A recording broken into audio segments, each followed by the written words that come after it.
Hi guys, welcome back to The Learning Gardener. I just wanted to make a quick video to update you guys in real time what's been happening today at the urban homestead here on the south coast of New South Wales.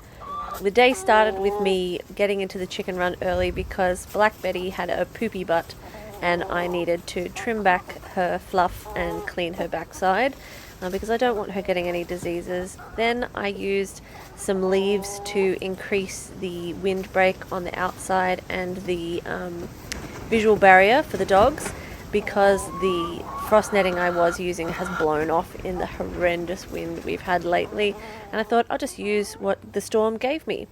I also wanted to cover the pallet in leaves, both to make it less of an eyesore, to provide a little bit more darkness to the coop area and a bit of a windbreak as well, but also eucalyptus and eucalyptus oil is great for the chickens, so it never hurts to have more. This looks a bit messy, but it looks alright in real life, but I wanted to make a little mini teepee that didn't take up as much room as the big teepee that the girls love, right in front of the 2 nesting boxes that we made out of milk crates, because yesterday Patridge Betty laid her first egg, and she was looking in this area to potentially get in when she was kind of running around like someone who needed to go to the toilet as she was trying to prepare to lay her first egg. And I wanted to make sure we gave her a bit more privacy, and I totally cleaned out the coop that she likes, added some diatomaceous earth, some wormwood, a little bit of dried lavender and a little bit of lemongrass for further mite protection. But the nice thing was when I cleaned Black Betty's backside, I got to see her vent for the first time and they were totally mite free, and I'm really happy with the way everything looks. But there was something that started to happen while we were doing all of this work with the leaves that got knocked down in the storms that we've had. And that is that Black Betty decided to lay her first egg out of nowhere. It started with a little bit of investigation of the milk crates 2 hours before the egg was laid, but we didn't think anything of this because my friend's daughter and I were putting up the leaves, and all the chickens were getting in and having a look at what we were doing and investigating the milk boxes. And generally, Black Betty really loves exploring leafy areas. She's one of the first to dig around when I throw in some autumn leaves. But she wasn't interested in the dirt bath, which I found a little odd. All of the other chickens went crazy for the dirt bath. I added half a bag of potting mix that was dry and a whole bunch of lime and some ash from the fireplace, and just to refresh it. And obviously the girls had been wanting it refreshed because they basically all nosedived in and wiggled around for quite some time, getting all nice and dusty. And at one point I think we had 6 chickens in the little swimming pool all together.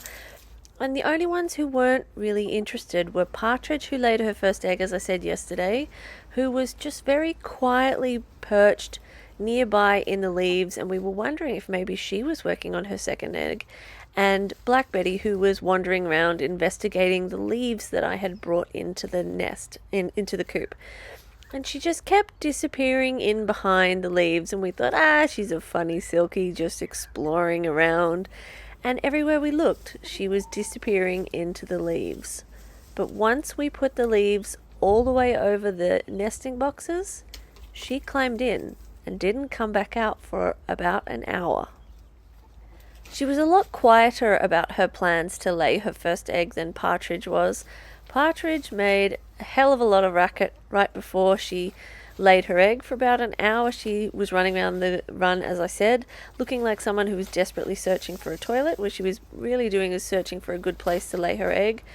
Black Betty knew where she wanted to be, she just couldn't pick which milk crate, and she dug all the fresh wood chips out, and I was worried she was going to hurt her foot on the bottom of the milk crate, so subsequently I've put a layer of cardboard in underneath the wood chips, and a friend of mine does weaving with grasses, and so I've asked them to weave a little nesting pad in that we could maybe put in there for a natural product. And every so often the girls would come and check on Black Betty, but it was a little different. With Patridge, the girls were all quite agitated by her being agitated, preparing to deliver her first egg, but because Black Betty was so quiet, Mostly the girls left her to it, but every so often someone would come and poke a head in to see what she was doing, and you can see she was breathing in quite a laboured way. So we were absolutely sure an egg was inbound, and every so often we'd get a good view of her backside, and we kept hoping she'd stay there and we'd just see a little egg pop out, but it didn't happen. So we just kept sitting there, and Black Betty had been labouring for a little while before Boo came and perched on the log in front of the nesting boxes, which is designed to help Freckle Betty get in, and just stared at her for a while. And then Freckle Betty moved Boo along, and being our most senior layer, she kind of seemed to be seeing if things were happening because she knew that it was time. And just as she did that, Black Betty got up, pushed out of the nesting box, and then this happened.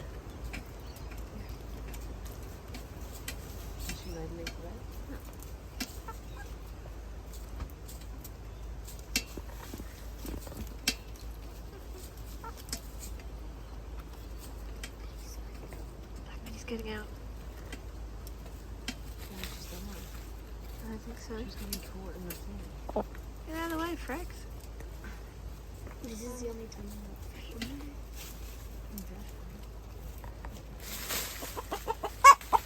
I'm not yeah, no, yeah.